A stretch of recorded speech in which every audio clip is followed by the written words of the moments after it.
It's time to work through the techniques needed for free motion quilting on the Pfaff Creative Icon.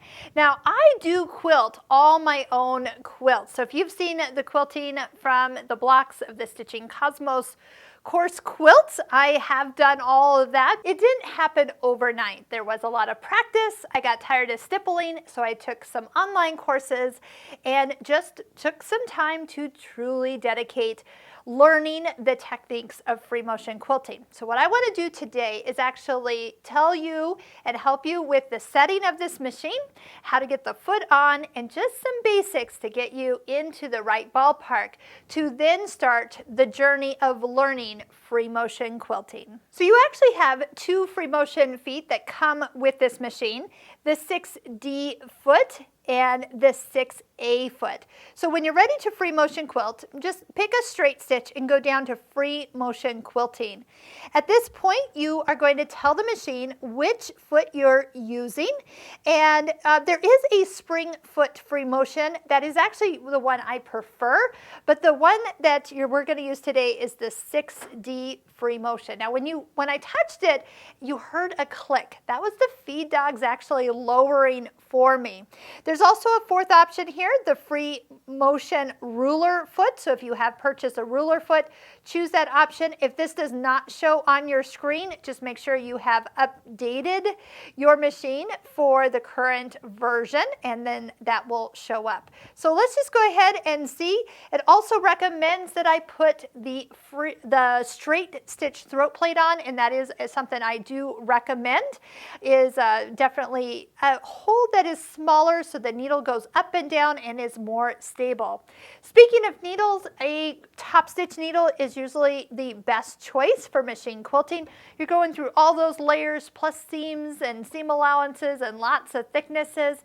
That is going to help give you the best solution. So let me show you first how to put this foot on, and we'll get started. Start by disengaging the IDT and take off whichever foot you have on the machine. So this being an embroidery foot, this is the same way you're going to place the foot on, whether you're free motion quilting or embroidery. So this little screw here on the back is going to get loosened. So I'm going to just take my two fingers and kind of loosen it so it comes up just a little bit. This little peg is going to come in from the right side into that hole, and you're going to see that the foot kind of clamps around the post. Make sure that this part here, this gray arm, is above the screw that takes your needle in and out. And then next, make sure that this screw is then tightened back into position so it holds the foot in place. You don't really need a screwdriver, just your fingers are good enough, but that's going to make sure that it holds it all in position. If it's hard to put the foot on, just make sure that this screw is loosened a little bit more, and you can lower the needle down just a little bit because this is kind of all spring loaded.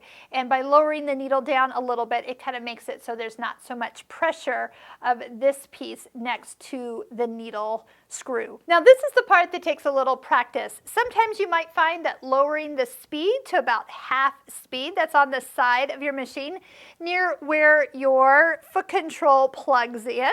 That way it's almost like having a little bit of a cruise control. So I'm going to just go ahead. Some people will hold this thread and bring the bobbin thread up, but because I used my thread cutter, there's not much bobbin thread to bring up. So sometimes I just kind of hold on to the top thread and start to stitch. Couple stitches to get me started. Stop. Stop with the needle in the down position. Now make sure you're kind of held in place as you maybe let go of your fabric. See how much thread there is to pull up. So that's really easy to trim off later. But now is to work on moving your fabric and your hands at a balanced rate. So if you go too fast and don't move it, you get lots of little stitches.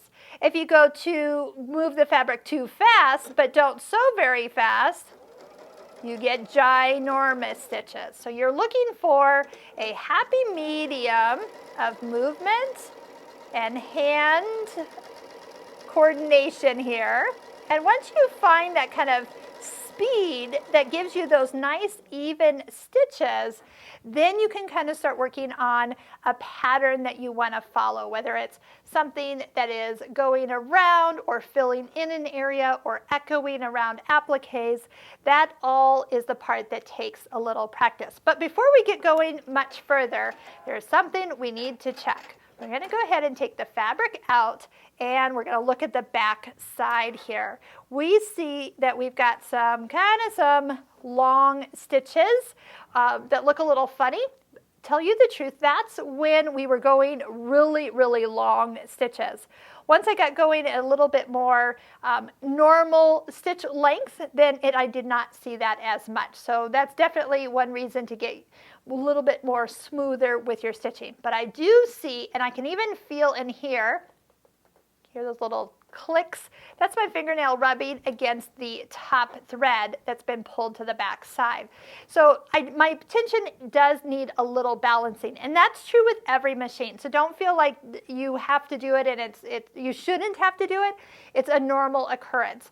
I also have two different weights of thread in my machine. I've got a variegated thread in the needle and a standard thread in my bobbin. So there's going to be some unbalancing.